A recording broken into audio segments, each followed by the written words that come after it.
السلام علیکم۔ پروگرام عزم پاکستان میں میزبان علیم رضا آپ کی خدمت میں حاضر ہے۔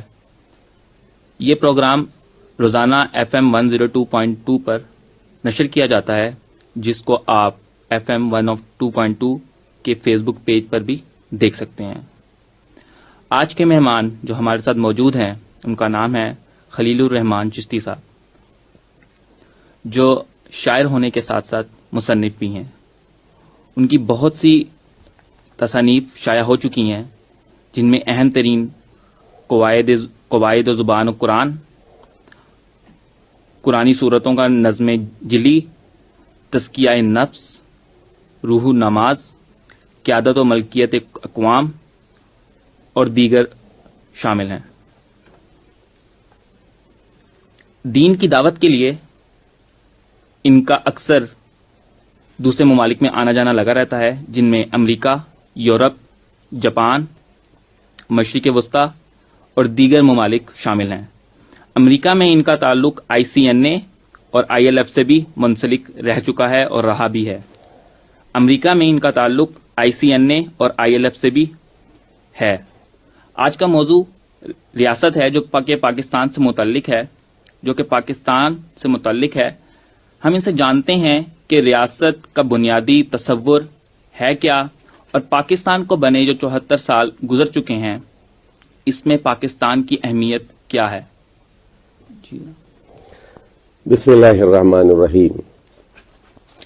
ریاست ایک ایسے حدود اربعہ کو کہتے ہیں جس کا ایک آزادانہ نظم ہو اور جو اپنی سرحدوں کی حفاظت کر سکے، اپنے علاقے میں امن و امان قائم کر سکے اور اس علاقے کے باشندوں کی معاشی ترقی کے ضامن ہو۔ تو بنیادی طور پر دنیا کی کسی بھی ریاست کی یہ 3 کام ہوتے ہیں، چاہے وہ چائنا کی ہو، امریکہ کی ہو، بے دین ریاست ہو، کرسچن ریاست ہو، اسلامی ریاست ہو، مسلمانوں کی ہو، سیکولر ریاست ہو۔ بنیادی طور پر ریاست کا کام سرحدوں کی حفاظت یعنی ڈیفنس، اور دوسرے یہ کہ جس کو ہم ہوم افیئرز کہتے ہیں، نظم و ضبط ہو، امن و امان ہو، اور تیسری چیز یہ ہے کہ لوگوں کا معیار زندگی بلند ہو، لوگ خوشحال زندگی گزاریں۔ یہ ہے ریاست کی تعریف۔ لیکن اسلامی اعتبار سے دیکھا جائے تو اللہ تعالیٰ نے قرآن مجید میں ریاست کی 4 اور ذمہ داریاں بتائی۔ سورہ حج ہے، اس کی آیت نمبر 41 میں کہا گیا الذین ان مکناہم فی الارض، وہ لوگ جنہیں ہم زمین پر اقتدار دیں گے تو وہ نماز قائم کریں گے اور زکوٰۃ کا نظام قائم کریں گے اور نیکی کا حکم دیں گے اور برائیوں سے روکیں گے۔ تو اب دیکھیے یہ ان 3 ذمہ داریوں کے علاوہ اب یہ 4 نئی ذمہ داریاں ہیں۔ نماز علامت ہے کہ پوری ریاست ایک مزاج رکھتی ہے اور وہ اپنے باشندوں سے توقع رکھتی ہے کہ وہ خالق کائنات کے احکامات کی روشنی میں ریاست کی تابعدار ہوگی۔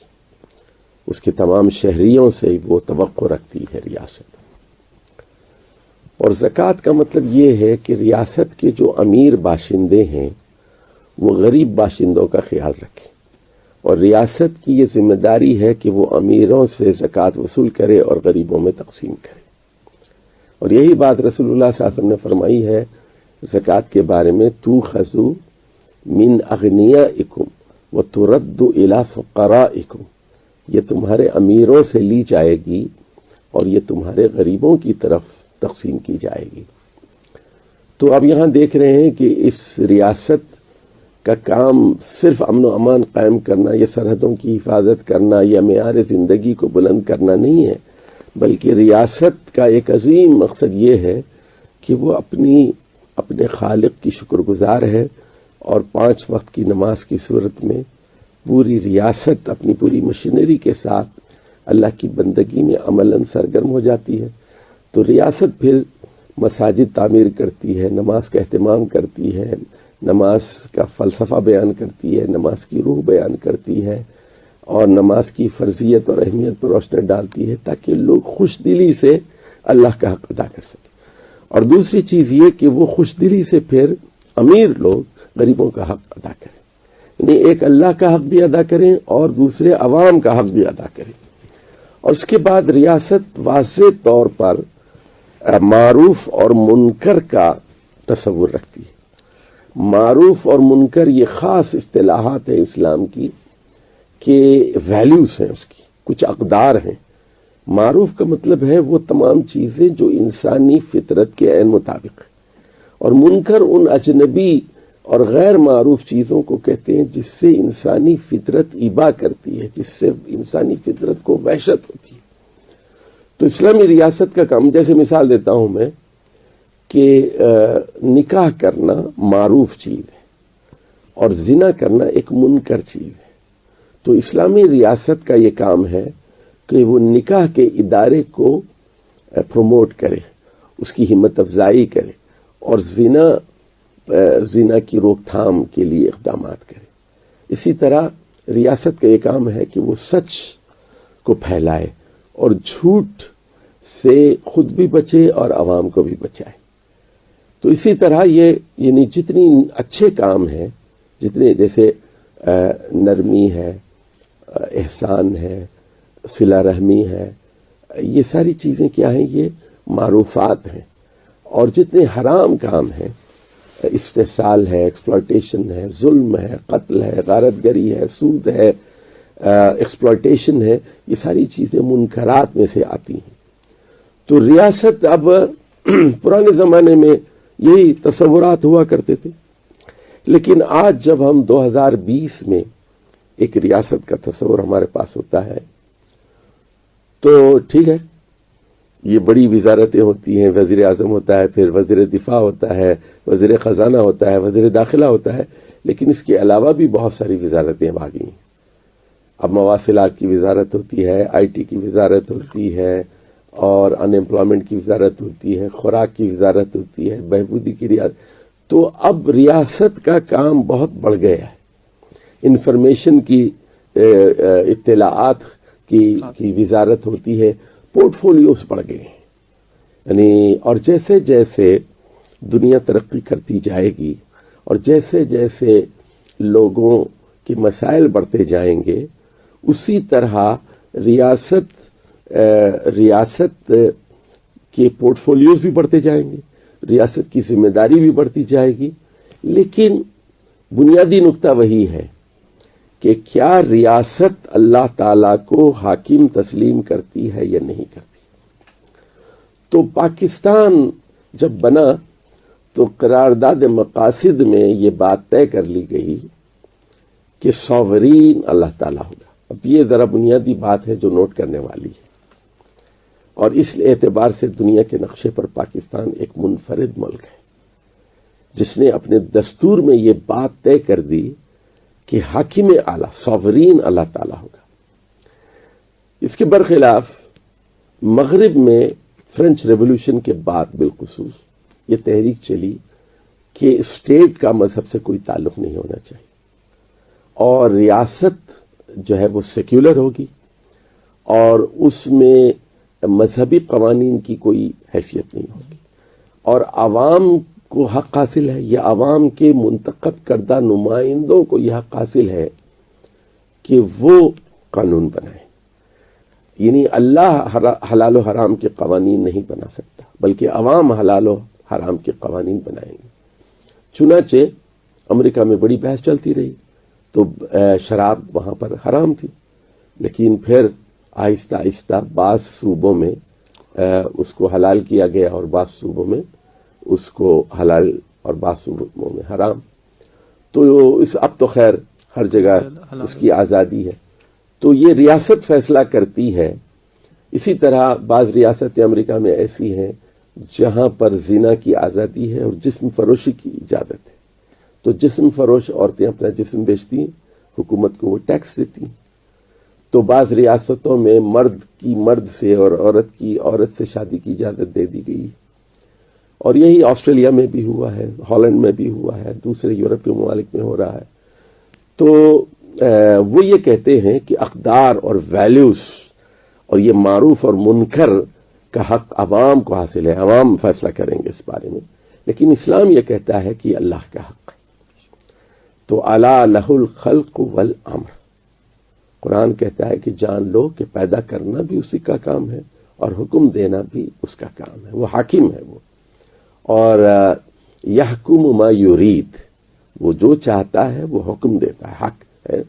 اور ومن لم یحکم، سورہ مائدہ میں 3 آیتیں آئی ہیں کہ ومن لم یحکم بما انزل اللہ فاولئک هم الفاسقون فاولئک هم الظالمون فاولئک هم الکافرون، کہ جو اللہ کے نازل کردہ قانون کے مطابق فیصلے نہیں کرتے. من لم یحکم بما انزل اللہ، تو اللہ کا قانون صرف عقیدے کا نام نہیں ہے بلکہ وہ قانون ہے. قرآن یہ کہتا ہے کہ جس دن فصل کٹتی ہے اس دن ہی پیداوار کی زکوٰۃ نکالی جائے، غریبوں کا حق نکالا جائے. قرآن یہ کہتا ہے کہ سود اللہ اور رسول سے جنگ ہے. قرآن یہ کہتا ہے کہ چور کے ہاتھ کاٹے جائیں. قرآن یہ کہتا ہے کہ زانی اگر غیر شادی شدہ مرد اور عورت ہوں تو ان کو کوڑے لگائے جائیں. اسی طرح خذ من اموالہم صدقہ، ان کے اموال سے صدقہ لو. تو اسلام کے نزدیک ریاست کا جو بنیادی تصور ہے اس میں اللہ تعالیٰ کی حاکمیت کا ایک بہت بڑا حصہ ہے. اور یہ بنیادی نقطہ ہے، یہ یعنی the concept of a state is very very clear in Islamic philosophy کہ اللہ is the law giver، ہوا شارع، وہ شارع ہے، لا گیور ہے، وہ قانون ساز ہے. اور جزوی قانون سازی البتہ مائنر امور میں وہ پارلیمنٹ کر سکتی ہے، عوام کے منتخب نمائندے وہ کر سکتے ہیں. پھر اس کے بعد ہوا کہ لوگ پھر اس پر کچھ عدم اعتماد کی کچھ فضا پیدا ہوئی اور پھر ہم بھٹکتے رہے، یہاں تک کہ مرحوم ضیاء الحق جب صدر بنے تو انہوں نے پھر 8ویں ترمیم کے ذریعے اس کو، یہ جو قرارداد مقاصد ہے، اس کو دستور کا ایک حصہ بنا دیا. اور پھر یہاں پاکستان میں ایک وفاقی شرعی عدالت بنا دی گئی اور یہ کہا گیا کہ ہر وہ قانون جو اسلام سے متصادم ہو اس کو وفاقی شرعی عدالت میں چیلنج کیا جا سکتا ہے، اور ساری قانون سازی قرآن اور سنت کے ماتحت ہوگی، اور اللہ ہی شارع اور لا گیور ہے. تو یہ ہے اسلام میں ریاست کا جو تصور ہے وہ ویلفیئر کا ایک تصور ہے کہ یعنی بنیادی طور پر یہ خدمت کا کام ہے، یہ لوٹ مار کا کام نہیں ہے، یہ استحصال کا کام نہیں ہے، بلکہ اللہ کے نائب ہونے کی حیثیت سے، اللہ کا خلیفہ ہونے کی حیثیت سے یہ ایک ذمہ داری ہے. چنانچہ آپ دیکھتے ہیں کہ بہت سارے انبیاء وہ حاکم تھے. حضرت یوسف علیہ السلام وہ مصر کے حاکم تھے، انصاف کیا کرتے تھے. حضرت داؤد علیہ السلام وہ بادشاہ تھے، عدل کرتے تھے. ان کے بیٹے حضرت سلیمان علیہ السلام وہ بادشاہ بھی تھے اور نبی بھی تھے اور انصاف کے ساتھ حکومت کیا کرتے تھے. اسی طرح طالوت کا ذکر آتا ہے قرآن مجید میں، ان کو بادشاہ مقرر کیا گیا تھا. حضرت داؤد سے پہلے انہوں نے عادلانہ حکومت قائم کی. اسی طرح ذوالقرنین کا ذکر آتا ہے سورۃ الکہف میں. وہ ایک بہت ہی عادل اور ایماندار حکمران تھے. اور اس کے بعد آخری نبی محمد مصطفیٰ صلی اللہ علیہ وسلم، اور اس کے بعد خلفاء راشدین جنہیں ہم کہتے ہیں 4 خلفاء. تو انہوں نے وہ بنیادیں استوار کی جس پر ایک اسلامی ریاست کی بنیاد ہوتی ہے. تو پاکستان جب بنا اور قائد اعظم رحمہ اللہ نے اپنی بات پیش کی کہ اس کی بنیاد 3 باتیں ہیں، ایمان اور اتحاد اور تنظیم. تو ایمان کے بغیر یہ ایمان یعنی ریاست کا ایک اہم ستون ہے. ایمان اس کے بغیر اسلامی ریاست یا پاکستان کا تصور کرنا محال ہے. اور دوسری چیز یہ کہ مسلمانوں کا اتحاد، ان کی وحدت کے بغیر ہم یہ بڑا مقصد حاصل نہیں کر سکتے. اور تیسری چیز یہ ہے کہ ڈسپلن ہو، تنظیم ہو. ہر ادارے میں جو ماتحتین ہیں وہ اپنے اوپر کے لوگوں کی بات مانے اور سنے، بغاوت نہ ہو. دیکھیے جیسے انسانی جسم میں آپ دیکھتے ہیں ایک تنظیم ہے، اور دماغ حکم دیتا ہے، میں ہاتھ اوپر اٹھاتا ہوں، میں بولتا ہوں، آنکھیں کھولتا ہوں، آنکھیں بند کرتا ہوں، ہاتھ نیچے کرتا ہوں، ہاتھ اوپر کرتا ہوں. ایک کنٹرول کر رہا ہے نا، ایک باس ہے، اس کی میں اطاعت کرتا ہوں. اور اگر میرا دماغ حکم دے اور میرا ہاتھ کام نہ کرے تو اس کا مطلب یہ ہے کہ میں فالج زدہ آدمی ہوں، میرا ہاتھ کام نہیں کر رہا ہے. بالکل اسی طرح اگر ریاست حکم دیتی ہے اور شہری اس پر عمل درآمد کے لیے تیار نہیں ہے تو اس کا مطلب یہ ہے کہ ریاست فالج زدہ ہے. تو یہ تنظیم بہت اہم چیز ہے، اور اداروں کو مضبوط کرنا پاکستان کو مضبوط کرنا ہے. پولیس کے ادارے کو مضبوط کرنا، عدلیہ کے ادارے کو مضبوط کرنا، احتساب کے ادارے کو مضبوط کرنا، اور عدلیہ کو جو ہے مقننہ کو جو ہے مضبوط کرنا. اور ہر ادارہ، ریلوے کا ادارہ ہو، چاہے وہ پی آئی اے کا ادارہ ہو، چاہے وہ انڈسٹریل ادارے ہوں، اسٹیل مل ہوں، تو وہ سارے ادارے خوف خدا کے ماتحت چلائے جائیں. اداروں کی بنیاد تقوی پر ہونا چاہیے. مسجد کا ادارہ بھی کیوں نہ، کالجز ہیں، یونیورسٹیز ہیں، ان ساروں کی بنیاد خوف خدا پر رکھی جائے. یہ ہے اسلامی ریاست کا تصور. اور پھر اس میں ایک عدل ہوتا ہے. ویسا جیسے قرآن میں اللہ تعالیٰ نے رسول اللہ صلی اللہ علیہ وسلم کو کہا وَإِذَا حَكَمْتُمْ بَيْنَ النَّاسِ فَاحْكُمُوا بِالْعَدْلِ، جب آپ لوگوں کے درمیان فیصلہ کریں تو انصاف کے مطابق فیصلے کریں. اور یہی بات ہے جو سورۃ الحدید کی آیت نمبر 25 میں کہی گئی کہ دنیا میں جتنے پیغمبر آتے رہے ہیں تو سب نے ایک ہی بات کی. ان کو کیوں بھیجا گیا؟ ان کو 3 چیزیں دے کر بھیجا گیا کہ یعنی وہ جو اس میں بات کہی گئی کہ لقد ارسلنا رسولنا، بلا شبہ ہم نے اپنے رسولوں کو بھیجا، بالبینات وانزلنا معهم الکتاب والمیزان، بینات واضح اور صاف کرسٹل کلیئر ٹیچنگز کے ساتھ بھیجا، اور کتاب کے ساتھ بھیجا، قوانین فرائض کے ساتھ بھیجا، والمیزان اور ترازو کے ساتھ بھیجا. تو ہر رسول ترازو لے کر آتا ہے، لِيَقُومَ النَّاسُ بِالْقِسْطِ، تاکہ لوگ انصاف پر قائم ہو جائیں. تو دنیا میں رسول انصاف کے لیے آتے، تو اسلامی ریاست میں اگر انصاف نہیں ہوگا پھر وہ اسلامی ریاست نہیں ہو سکتی. تو یہ ایک بنیادی بات ہے جس کو سمجھنا بہت ضروری ہے. اچھا، یہاں پر ایک بنیادی سوال یہ اٹھتا ہے کہ امر بالمعروف و نہی عن المنکر، جیسے آپ نے کہا کہ ریاست کا بنیادی فرض ہے، تو کیا موجودہ جو پاکستان ہے اس میں اس چیز کی پریکٹس کو پورا عمل اس پر کیا جا رہا ہے؟ اور اگر نہیں کیا جا رہا تو جو پاکستان کا مقصد تھا، جو قائد اعظم اور علامہ اقبال کا فلسفہ تھا، وہ ابھی تک کارآمد پاکستان میں کیوں نہیں ہو سکا اگر ریاست یہاں ہے؟ اور اگر نہیں ہے تو پھر اس کا کیا حل ہے؟ دیکھیے جو قومیں بنتی ہیں وہ قیادت سے بنتی ہیں، لیڈرشپ. اور لیڈرشپ کا مطلب یہ ہوتا ہے کہ ہر شعبہ حیات میں ہمارے پاس ٹیلنٹڈ لوگ ہوں، یعنی قرآن پر گہری نظر رکھنے والے، احادیث پر گہری نظر رکھنے والے، اسلامی قانون پر گہری نظر رکھنے والے، اور فزکس میں گہری نظر رکھنے والے، طب کے میدان میں، کیمسٹری کے میدان میں، اور اسی طرح زندگی کے جتنے شعبے ہیں ان تمام میں بہت ہی ذہین قسم کے لوگ جن کے پاس نئے نئے آئیڈیاز ہوں، اور جو خوف خدا کی چھتری کے نیچے ہوں، under the umbrella of Quran and سنہ ہو وہ، اور وہ سوچنے والے دماغ ہوں.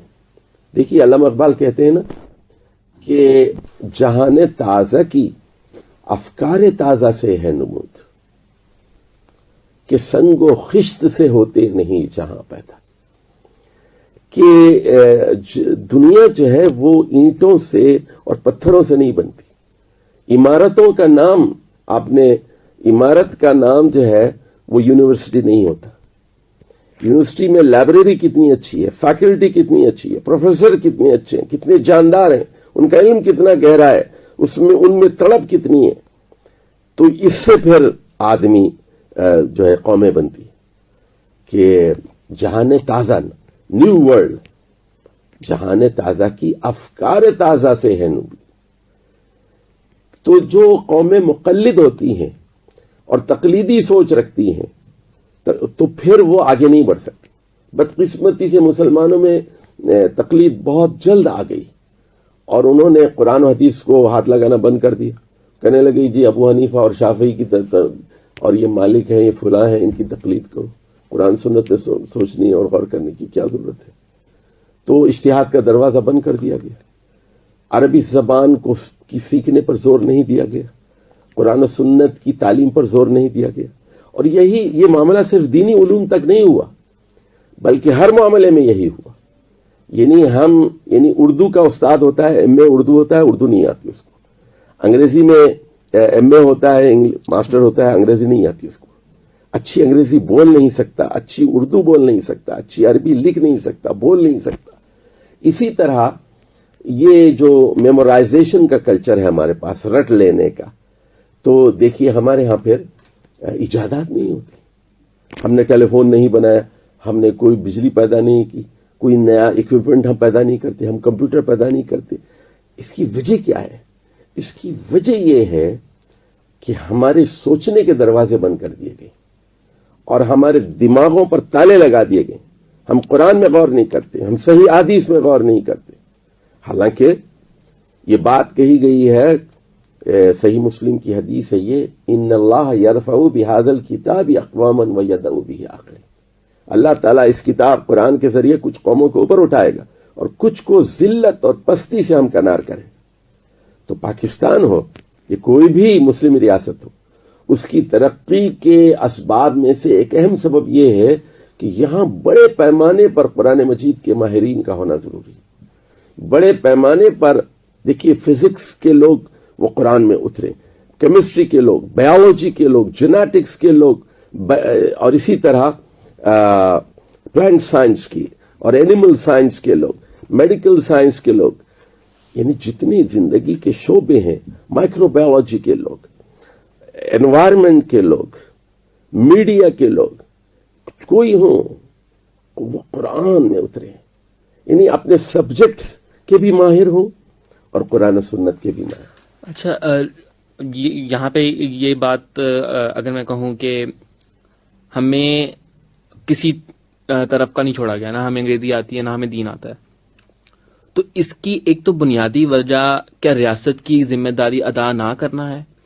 اور اگر ریاست کا قرآن مجید پر گہری فکر ہونی چاہیے، اور اگر فار ایگزامپل ہم کہیں کہ یورپ میں تو نہیں ہے، ٹھیک ہے، تو یورپ اتنا آگے کیوں بڑھ گیا؟ کیونکہ وہاں پر ہمارے قرآن، وہ لوگ تو قرآن کو اس طرح اسٹڈی نہیں کر رہے، ہم مسلمان ہو کر نہیں کر رہے، لیکن وہ بھی تو ترقی کر گئے. تو اس کی بنیادی وجہ ریاست کے اندر آتی ہے یا اس کی ایک مختلف سمت ہے؟ یہ مضمون قرآن مجید میں کوئی 15-20 مرتبہ آیا ہے. توجہ سے بات سنیں. ایک دعا ہے جو آپ پڑھتے ہیں، یاد ہے آپ کو؟ ربنا آتنا فی الدنیا حسنہ وفی الآخرۃ حسنہ وقنا عذاب النار. یہ سورہ بقرہ کے اندر آیت 200-201 وہاں ہے، ذرا دیکھ لیجئے اس کو. تو وہاں یہ بات کہی گئی. اچھا، یہ مضمون آل عمران میں بھی آیا ہے، نساء میں بھی آیا ہے، سورہ شورى میں بھی آیا ہے، کئی سورۃ بنی اسرائیل میں بھی آیا ہے، کئی سورتوں میں آیا ہے. اس کا حاصل یہ ہے، وَمِنَ النَّاسِ مَن يَقُولُ رَبَّنَا آتِنَا فِي الدُّنْيَا حَسَنَةً وَمَا لَهُمْ فِي الْآخِرَةِ مِنْ خَلَاقٍ. انسانوں میں کچھ لوگ ایسے ہیں جو کہتے ہیں اللہ دنیا کی نعمتیں ہمیں دے تو میں ان کو دنیا کی نعمتیں دوں گا، لیکن آخرت میں ان کا کوئی حصہ نہیں ہوگا. اس کے برخلاف وَمِنَ النَّاسِ مَن يَقُولُ، انسانوں میں کچھ لوگ ایسے ہیں جو کہتے ہیں ربنا آتنا فی الدنیا حسنہ وفی الآخرۃ حسنہ وقنا عذاب النار اولئک لہم نصیب مما کسبوا. اب ایک لفظ یہاں پر آیا کسب کا. وہ 3 دعائیں کرتے ہیں، اللہ دنیا کی ساری بھلائیاں ہمیں دے، وہ کہتے ہیں آخرت کی ساری بھلائیاں ہمیں دے، اور کہتے ہیں دوزخ کے عذاب سے بچا. تو ان لوگوں کو حصہ ملے گا ان کے کسب کے مطابق. اولئک لہم نصیب مما کسبوا. تو اور دوسری جگہ فرمایا گیا کہ اللہ کے پاس دنیا بھی ہے آخرت بھی ہے. آپ کو کیا چاہیے؟ اگر آپ دنیا مانگتے ہیں دنیا مل جائے گی، آخرت مانگتے ہیں آخرت ملے گی، اگر دونوں مانگتے ہیں تو دونوں چیزیں ملیں گی. تو اور یعنی آخرت جو ہے یہ دنیا سے الگ چیز نہیں ہے. دیکھیے یہ جنت ہے مثال کے طور پر سامنے، تو یہ دنیا ہے، یہ دنیا سے گزر کے آپ مرتے ہیں، قبر میں جاتے ہیں، اس کے بعد قیامت ہوگی، پھر آخرت ہے، جنت دوزخ ہے، قیامت ہے. تو یہ دنیا سے گزر کے آپ کو جانا پڑے گا، کوئی بائی پاس نہیں ہے. جنت میں جانے کے لیے کوئی دوسرا راستہ نہیں ہے کہ دنیا کو چھوڑ کر جنگلوں میں جا کر شادی کیے بغیر، محنت کیے بغیر، ملازمت کیے بغیر، نوکری کیے بغیر، کھیتی باڑی کیے بغیر، انڈسٹری کے بغیر، ایگریکلچر کے بغیر، بچے پیدا کیے بغیر آپ جنت حاصل کرنا چاہتے ہیں، جنت نہیں ملے گی. تو دنیا کی جنت کا راستہ دنیا سے ہو کے جاتا ہے، لیکن دنیا وہ پھر اللہ کے بتائے ہوئے طریقے کے مطابق دنیا گزاری جائے. تو یہ یعنی اسلام جو ہے وہ یہ کہتا ہے کہ انسان اللہ کا بندہ ہے، اس کا غلام ہے، اور اس کی دی ہوئی ہدایات کا پابند ہے، احکام الہی کا پابند ہے. وہ شادی کرے گا، وہ کہے گا میں شادی نہیں کرنا چاہتا، نہیں کرنا پڑے گا.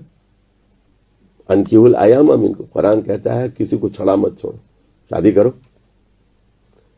اور شادی نہیں کریں گے تو تکن فی الارض فساد کبیر، دنیا میں فساد پیدا ہوگا. قرآن کہتا ہے بچے پیدا کرو، اولاد کو قتل مت کرو. قرآن کہتا ہے خاندان کے نظام کو بہتر کرو، افزائش نسل ہو. تو یہ دیکھیے والدین کی عزت کرو، والدین کو اف تک نہ کرو، یعنی رشتہ داروں کو ان کا حق دو، قطع رحمی مت کرو، کٹ آف نہیں ہو سکتے آپ رشتہ داروں سے.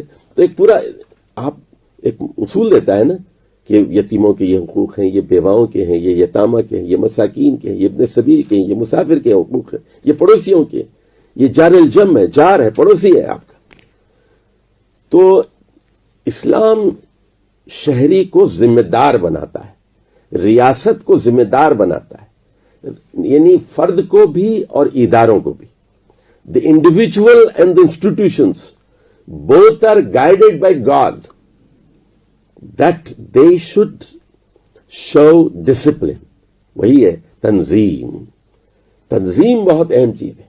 اس آرڈر کے مطابق جس طرح میں گفتگو کر رہا ہوں تو میں اپنے دماغ کی پیروی کر رہا ہوں، میں باس کی پیروی کر رہا ہوں. تو کوئی فوج کے سپہ سالار کے بغیر ہو سکتی ہے؟ کیا ملک وزیر اعظم یا صدر کے بغیر ہو سکتا ہے؟ کیوں کوئی محکمہ وزیر کے بغیر ہو سکتا ہے؟ تو ہر ادارے کے اندر ایک ڈسپلن کا ہونا ضروری ہے، تنظیم کا ہونا بہت ضروری ہے. تو اس سے پھر ریاست مضبوط ہو. اور جہاں پھر یہ سمع و طاعت کا نظام کمزور ہو جاتا ہے، اور جہاں پر تنظیم کمزور ہو جاتی ہے اور لیڈرشپ کا فقدان ہوتا ہے، لیڈرشپ کھوکھلی ہوتی ہے، لیڈرشپ کو پتہ ہی نہیں ہوتا کہ کہاں جانا ہے.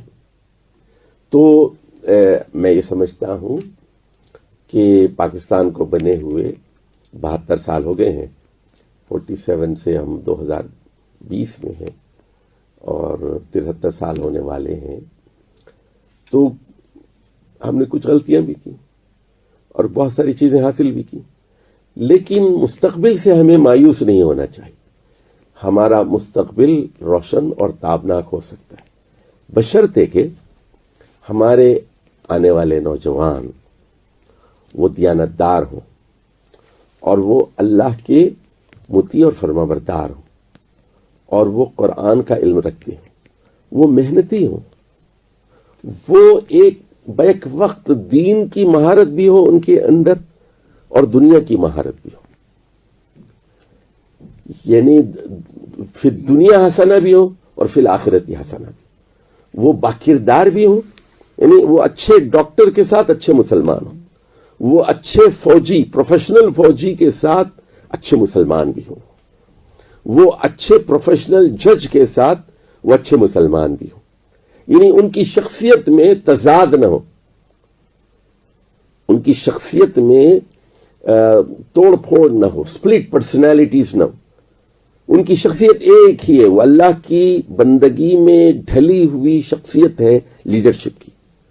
وہ سائنسدان ہیں اور بہت اچھے مسلمان سائنسدان ہیں، وہ جج ہیں اور وہ سیاستدان ہیں، مسلمان سیاستدان ہیں اور اچھے مسلمان باکردار سیاستدان، وہ سوشل ویلفیئر کا کام کر رہے ہیں، وہ بہت اچھے فوجی ہیں، بہت اچھے پولیس والے ہیں، وہ بہت اچھے صحافی ہیں، دیانتدار صحافی ہیں، وہ اسلامی اخلاقیات کے پابند ہیں، وہ گوسپنگ نہیں کرتے، جھوٹی خبریں نہیں پھیلاتے، وہ فحاشی کو پروموٹ نہیں کرتے، بے لباسی اور عریانی کو پروموٹ نہیں کرتے۔ تو یہ ایک جب تک ایسی قیادت نصیب نہیں ہوتی، دیکھیے ریاست کا دار و مدار ہوتا ہے لیڈرشپ پر، تو اچھی لیڈرشپ جب مل جاتی ہے، پاک باز لیڈرشپ اور ذہین بھی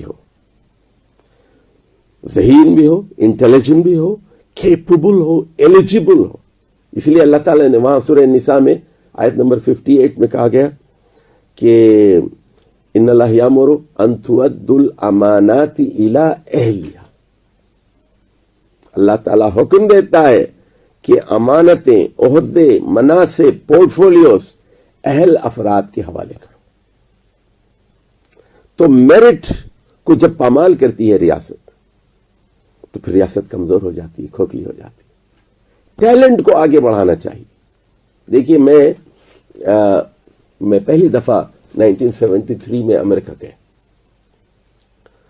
تو یونیورسٹی آف کیلیفورنیا ڈیوس میں لڑکا تھا، نوجوان، 22-23 سال کا، 21 سال کا نوجوان تھا۔ تو ہماری عادت تھی یونیورسٹی میں ڈپارٹمنٹ میں جاتے تھے تو تختیاں لگی ہوتی تھیں کمروں کے آگے، تو head of the department, head of agronomy, head of sociology, head of psychology, head فلان، اور اس طرح تو وہ دیکھتے تھے، نام ہوتا تھا تو زیادہ تر لوگ نان امریکنس ہوتے تھے۔ یوگوسو کی کوئی جاپانی بیٹھا ہوا ہے، کوئی نائجیریا کا بیٹھا ہے، کوئی راؤ انڈیا کا بیٹھا ہوا ہے، کوئی پاکستانی بیٹھا ہوا ہے، کوئی فلپینو بیٹھا ہوا ہے ہیڈ۔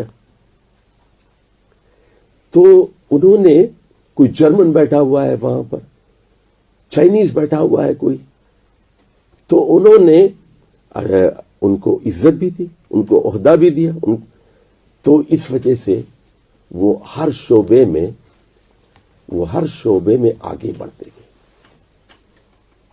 اچھا، یہاں پر آپ نے ڈسکس کیا بیسک چیزوں کو، جس میں لیڈرشپ ہے، آپ نے اس کو بڑی تفصیل سے ڈسکس کیا کہ ہونی چاہیے، انصاف کے تقاضوں کو آپ نے ڈسکس کیا۔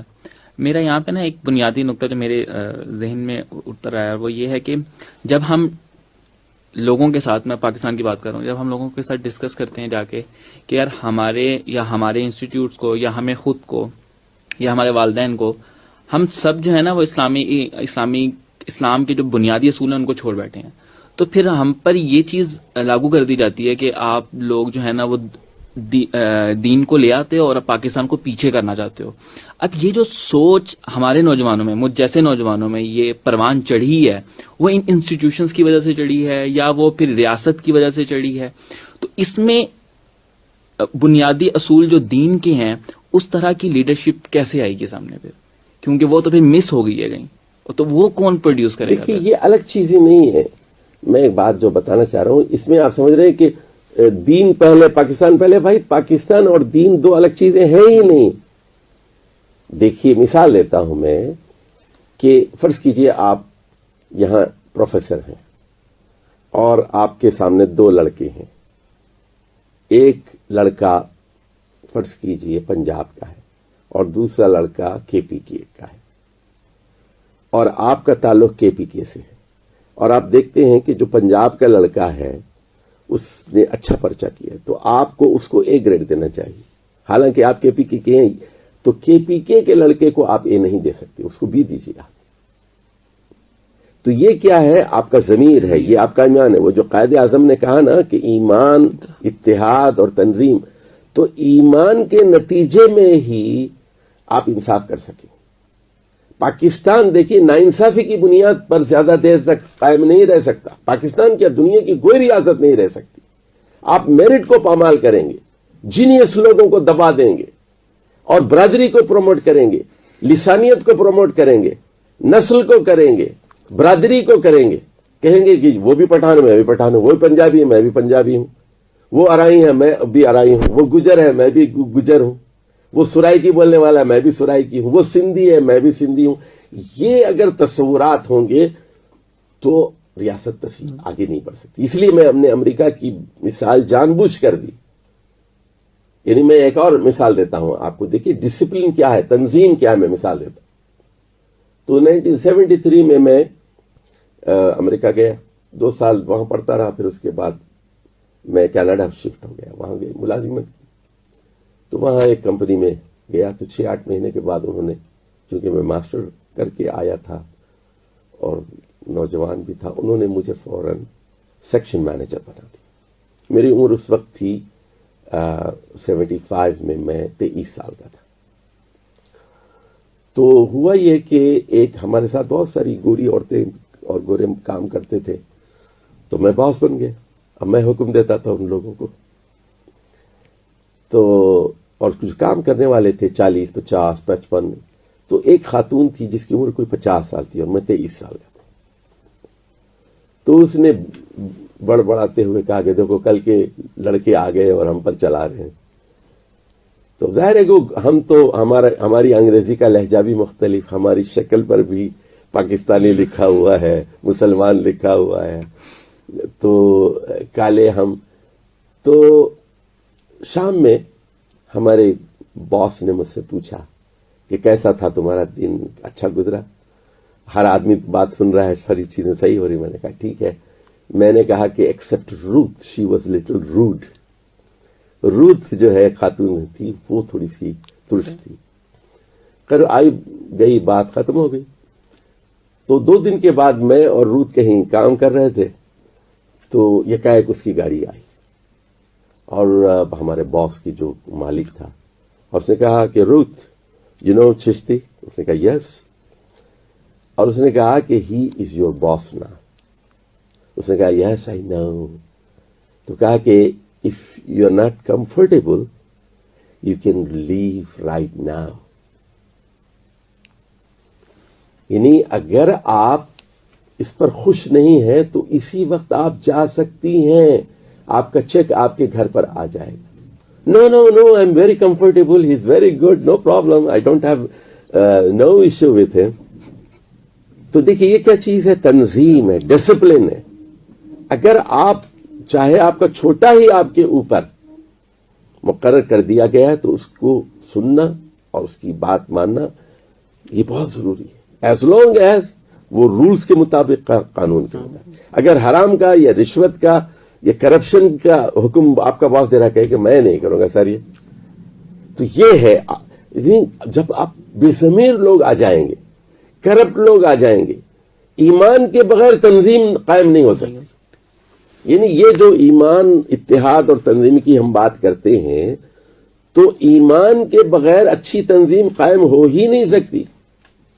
بے ضمیروں کی انجمن جو ہے وہ کبھی ایک مضبوط ریاست نہیں بن سکتی.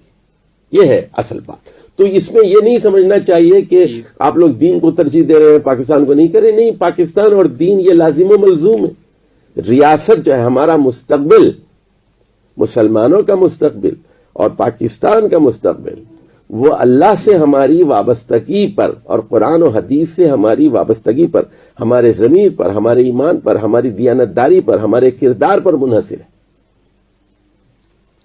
اور اب میرا لاسٹ میں آپ سے ایک نوجوانوں کے حوالے سے ایک سوال ہے کہ نوجوان نسل کے لیے آپ کچھ بتائیں، کیونکہ آگے جا کے انہوں نے ملک کی بھاگ دوڑ سنبھالنی ہے، تو ان کے لیے آپ کا کیا مشورہ ہے کہ ان کو کس طریقے سے اب اپنے آپ کو گروم کرنا چاہیے؟ دیکھیے، میں نوجوانوں کو جو مشورہ دینا چاہتا ہوں، 2 مشورے. پہلی بات تو یہ کہ جو پڑھے لکھے نوجوان ہیں، پاکستان کی آبادی تو کوئی 20-22 کروڑ ہے، اور اس میں بڑی اچھی بات یہ ہے کہ یوتھ بہت ہے، اور ہمارے ہاں کوئی 3-4 کروڑ لوگ کالجز میں اور یونیورسٹیز میں ہیں. بڑی بڑی تعداد ہے. تو ان کو میں 2 مشورے دیتا ہوں. پہلا مشورہ یہ ہے کہ وہ خوب محنت کریں قرآن اور حدیث پر. عربی زبان ضرور سیکھیں. عربی زبان میں لوگوں کو یہ مشورہ دیتا ہوں کہ شادی سے پہلے عربی زبان سیکھ لو، اور کوئی مشکل نہیں ہے. آپ فرینچ سیکھ سکتے ہیں، جرمن سیکھ سکتے ہیں، چائنیز سیکھ سکتے ہیں، دنیا کی ہر زبان سیکھ سکتے ہیں. آپ ڈاکٹر بن سکتے ہیں، انجینئر بن سکتے ہیں، چارٹرڈ اکاؤنٹنٹ بن سکتے ہیں، سائنٹسٹ بن سکتے ہیں. تو آپ عربی کیوں نہیں سیکھتے؟ جتنی زیادہ زبانیں آپ سیکھ لیں زیادہ بہتر ہے. تو آخری کتاب ہمارے پاس ہے اس عربی، آخری رسول کی زبان عربی ہے. ایک چیز. دوسری چیز یہ کہ اپنے سبجیکٹ میں ایکسل کریں. جو بھی آپ کا سبجیکٹ ہے، پلانٹ سائنس ہے، اینیمل سائنس ہے، میڈیکل سائنس ہے، جینیٹکس ہے، بریڈنگ ہے، آئی ٹی ہے، کمیونیکیشن ہے، واٹ ایور اٹ میں بھی، اس میں آپ دوسروں سے ممتاز رہیں. ایسا کام کر دکھائیں جو کسی دوسرے نے نہیں کیا. یعنی وہ جو شاعر نے کہا نا، جو کہا نہیں وہ سنا کرو، جو سنا نہیں وہ کہا کرو. یعنی وہ میں نے کہا نا آپ کو کہ جہان تازہ کی افکار تازہ سے ہے نمود، کہ ہم نئے آئیڈیاز لے کے آئیں. دیکھیے ہماری انوینشنز کیوں نہیں ہیں؟ یعنی ہمارے اندر سوچنے کی صلاحیت کیوں نہیں ہے؟ ایجادات کیوں نہیں ہے؟ ہم لوگ نئی چیزیں کیوں پیدا نہیں کرتے ہم؟ اس لیے اس کی وجہ بتاتا ہوں کہ ہمارا تعلیمی نظام اتنا بوگس نظام ہے. مدرسوں کا نظام بھی اور یونیورسٹی کا نظام، دونوں نظام بوگس ہیں. اس میں رٹنے پر توجہ ہے، سوال نہیں کرنے دیا جاتا، سوچنے پر جو ہے مجبور نہیں کیا جاتا. سوچو. بالکل. یعنی میں جب قرآن پڑھاتا ہوں، قرآن کا ٹیسٹ لیتا ہوں، تو میں اکثر کہتا ہوں لوگوں کو جتنی نقل مارنی ہے مار لو، اوپن بک ایگزامینیشن ہوگا. جتنی مارنا ہے مار. لیکن سوال میں ایسے بناؤں گا کہ اگر آپ سمجھے ہیں کانسیپٹ کو، آپ سمجھتے ہیں تو صحیح جواب دیں گے، اگر کانسیپٹ کو ہی نہیں سمجھا تو آپ جواب نہیں دے سکیں. تو یہ پورا جو سسٹم ہے ہمارا، ٹیچنگ میتھڈالوجی اور ایگزامینیشن کے جو کرائیٹیرین ہے، یہ سب قابل توجہ ہے. تو سوچنے والی جب نئی لیڈرشپ آئے گی جو ایک طرف باکردار ہوگی. دیکھیے کردار بہت اہم چیز ہے. یعنی اگر آپ اسٹوڈنٹ لائف میں کرپٹ تھے، سمجھے آپ، تو آپ عملی زندگی میں بھی کرپٹ ہوں گے. تو یہاں آپ باکردار تھے اور اپنے سبجیکٹ میں اچھے ہوں، یہاں آپ دیانتدار ہوں، یہاں آپ نے جھوٹ نہیں بولا، آپ نے بدیانت، تو آپ عملی زندگی میں بھی آپ پٹواری بن جائیں، تحصیلدار بن جائیں، کمشنر بن جائیں، جج بن جائیں، تو آپ باکردار ہیں. اور آپ کے فیصلے پھر اور آپ کے رویے وہ ریاست میں کو جو ہے بہتر بنائیں. پروگرام عزم پاکستان میں جو ہمارے ساتھ مہمان موجود تھے خلیل الرحمان چشتی صاحب، ان کے ساتھ ایک سہل حاصل گفتگو رہی. میں ان کا شکریہ ادا کرتا ہوں، اور مستقبل میں بھی ان کے ساتھ اس طرح کی گفتگو جاری رکھنے کا ارادہ رکھتا ہوں. پروگرام عزم پاکستان میں میزبان علیم رضا کو دیجیے آپ اجازت. اللہ حافظ.